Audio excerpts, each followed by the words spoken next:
What's up guys, it's Hell. I'm here with another video showcasing Season 16 Tryndamere. I'll go over his ability changes to his Q and W, his laning phase, post-laning phase, and builds. Let's get started. Let us go over the Q change. His Q will no longer grant bonus AD up front and per 1% missing HP, but will instead grant 20 to 80 bonus AD at 90% missing HP.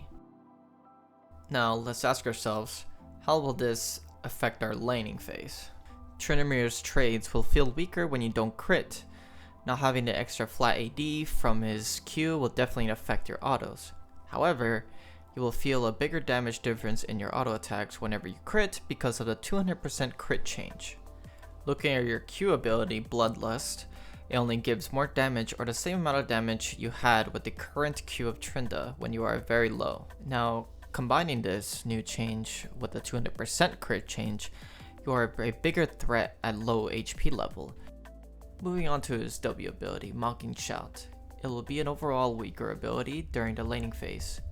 The slow duration and values are being decreased, meaning you'll have a harder time at catching your opponent. In addition to this change, which hasn't been mentioned and seems intentional because of these nerfs, you'll be able to apply the slow on your target without having to use it when they are facing away from you. This portrays some strength in having the luxury to be all-inning your opponent at any given time, or utilizing guaranteed slows during trades. Demolish is a 3-hit passive, so you won't be able to hover around the turret to proc it. You will need to walk up and hit the tower, risking taking more damage. Overall, Tryndamere's laning phase will feel worse at higher HP levels, but will feel better at lower HP levels during ult.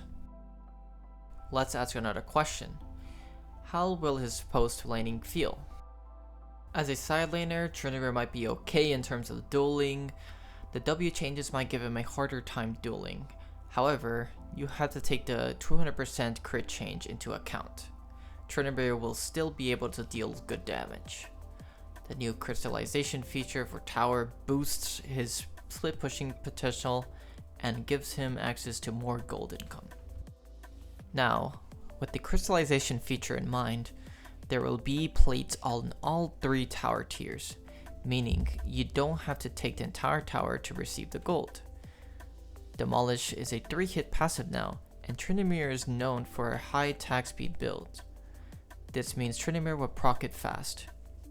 If you are drastically ahead of the enemy team, the top lane quest will help you exceed the XP cap up to level 20, along with a free teleport. Having this teleport available boosts Tryndamere's snowball potential and teamfight availability. With a new W change, Tryndamere will be much better in teamfights.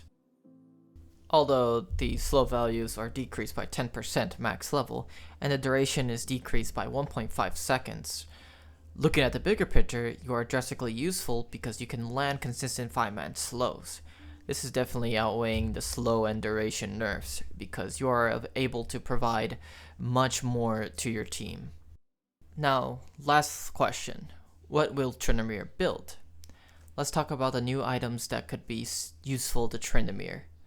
Fiend Hunter Bolts and Endless Hunger. Let's go over Fiend Hunter Bolts. Fiend Hunter Bolts will not be part of Tryndamere's build. The item will give you a worse Hail of Blades effect after casting your ultimate. You're only going to deal more damage for only 3 autos.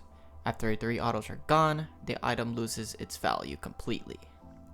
The true damage is good against high armor champions, but you're only gonna get value whenever you're ulting, which is during the last moment of your fight. Typically, after you ult as Tryndamere, the enemy team uses their CC abilities to kite you around. By the time your ult is running out, you're more likely to auto less since everyone is trying to get away from you. Let's talk about Endless Hunger.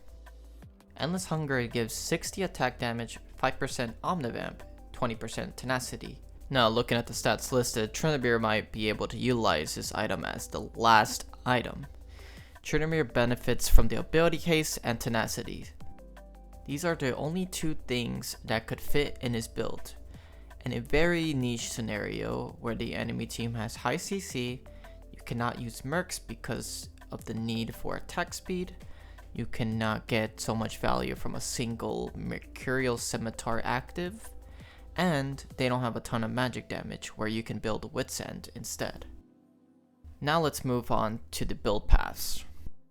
For a standard top lane lethal tempo build, you want to go Yuntal plus these boots of choice first and second, Phantom Dance in third, Infinity Edge fourth, LDR or Serylda's fifth, depending on whether the enemy team has high armor or not. Last item, you can go Mercurial Scimitar for the active value, Wit's End for tenacity plus MR value, Endless Hunger for haste plus tenacity value, or Stormrazor for more AD plus movement speed. If you are in a situation where you want Tiamat in top lane, you want to go Ravenous Hydra plus Berserker's Greaves first and second, Phantom Dancer third, Infinity Edge fourth, LDR or Serylda's fifth, Mercurial Scimitar, Wit's End, Endless Hunger, or Stormrazor last. If you are running Halo Blades top lane and you don't need a Tiamat, you can go the new Essence Reaper plus boots of choice first and second, LDR third, Infinity Edge fourth, Mercurial Scimitar or Stormrazor fifth, Mercurial Scimitar or Stormrazor last. If you end up needing a Tiamat item first, you can buy Profane Hydra instead of Essence Reaver. When you're struggling to catch the enemy team, you can go Stormrazor plus boots of choice first and second, Navori Flickerblade third, Infinity Edge fourth, LDR or Serylda's fifth, Mercurial Scimitar or Wit's End or Endless Hunger last. Finally, mid lane Tryndamere build paths. Nothing has changed for mid lane. You want to use the standard Ravenous Hydra builds for runes like Lethal Tempo or Grasp. You can also use the Profane Hydra build for Halo Blades. These are the changes coming to Season 16, and I am excited to play these changes next season. And every Tryndamere main should too. Thanks for watching, I'll see you next time.